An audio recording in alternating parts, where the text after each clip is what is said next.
Hello everyone, today we are going to learn basic Ansys Spaceclaim tutorial how to extrude cut. So you can create new design and I will create rectangle. Use pull tools to convert into 3D. Now I will create holes in the top face by using the extrude cut.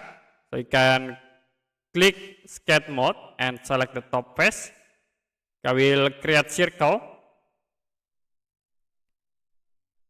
The next, you click and sketch editing.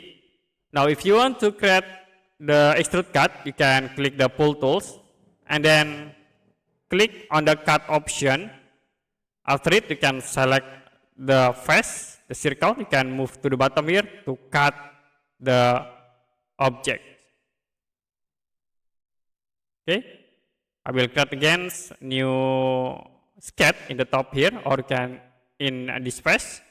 I will create the circle again at this point. Now you can use the pull tools. Don't forget to click on the cut option. Click on the face and then you can cut the object. Okay, that's it for basic Ansys Spaceclaim tutorial, how to extrude cut. If you have any question about tutorial, you can comment below this video.